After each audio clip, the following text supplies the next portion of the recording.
অন্যান্য সকল পার্টি আছে, সবাই কার বিরুদ্ধে দাঁড়িয়ে আছে? মায়েরা, একজন মহিলা हवाई चप्पल सफेद साड़ी बंगाल की नारी पूरे भाजपा और विपक्ष पे भारी।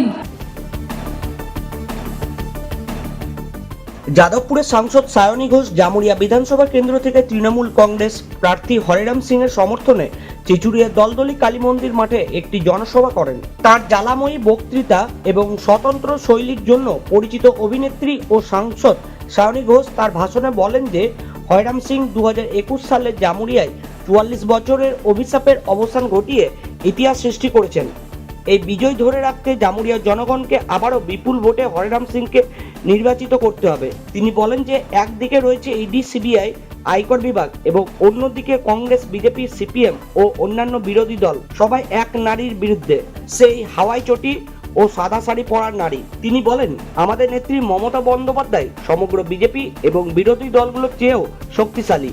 সবাই তিনি টিএমসিকে টি দিয়ে টেম্পল অর্থাৎ মন্দির, এম দিয়ে মসজিদ এবং সি দিয়ে চার্চ অর্থাৎ গির্জা বলে উল্লেখ করেন এবং এটিকে সকল ধর্মকে সম্মানকারী একটি অসাম্প্রদায়িক দল হিসেবে বর্ণনা করেন। তিনি বলেন যে বিজেপি দাবি করে হিন্দুরা বিপদে আছে এবং পশ্চিমবঙ্গের যে 92 লক্ষ মানুষের নাম এসআইআর থেকে মুছে ফেলা হয়েছে তাদের মধ্যে 63% হিন্দু।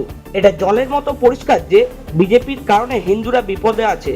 বিজেপিকে কটাক্ষ করে বলেন যে এই দলটি হচ্ছে ভারতীয় জুমলা পার্টি এবং বেঙ্গল জ্বালাও পার্টি বলে আখ্যাও দেন তিনি বলেন যে 2014 সালে ক্ষমতায় আসার আগে বিজেপি প্রতি বছর 2 কোটি মানুষকে কর্মসংস্থান দেওয়ার প্রতিশ্রুতি দিয়েছিল, কিন্তু গত 12 বছরে 24 কোটি মানুষকে কর্মসংস্থান দেওয়ার পরিবর্তে কেবল কথার ফুলঝুরি ছড়ানো হয়েছে। তিনি বলেন যে বাংলা দিদি মমতা ব্যানার্জির হৃদস্পন্দন, তার মাথার মুকুট, যা কেউ হস্তক্ষেপ করতে পারবে না। টিএমসি মানে কি? টি ফর টেম্পল মানে মন্দির, এম ফর মস্ক মানে মসজিদ, আর সি ফর চার্চ মানে গির্জা, টিএমসি। কাজে এই পার্টি সবার পার্টি, প্রত্যেকটা মানুষের। सबका साथ, बीजेपी का विकास और देश का विनाश, मॉडल यही है। और इलेक्शन टूरिज्म बोलते हैं इसको। इलेक्शन जैसे हम लोग घूमने जाते हैं दार्जिलिंग, दीघा और पुरी, उसी तरह वो बंगाल घूमने आते इलेक्शन বাংলার আগে ঘুরতে আসেন, ইলেকশন ট্যুরিজম করেন, 365 দিন এখানে থাকুন, তাও বাংলা জিততে পারবে। দিদি, গতকাল সংকল্প প্রকল্প হয়েছে, সেখানে বলছে আবারও মহিলাদের জন্য এবং যুবকদের জন্য 3000 টাকা করে দেওয়া হবে। মমতা ব্যানার্জি যখন লক্ষ্মীর ভান্ডার দেয় তখন সেটা হচ্ছে ভিক্ষা, সেটা হচ্ছে ভাতা, আর আপনি যখন অন্নপূর্ণা ভান্ডার দেবেন সেটা হচ্ছে সাপোর্ট। এদের ঠকবাজি, জুমলাবাজি গোটা ভারতের মানুষ বুঝে গেছে।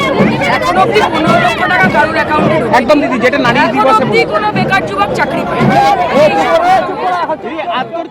জামুরিয়া থেকে সৌমেন রায়ের রিপোর্ট, বঙ্গবার্তা।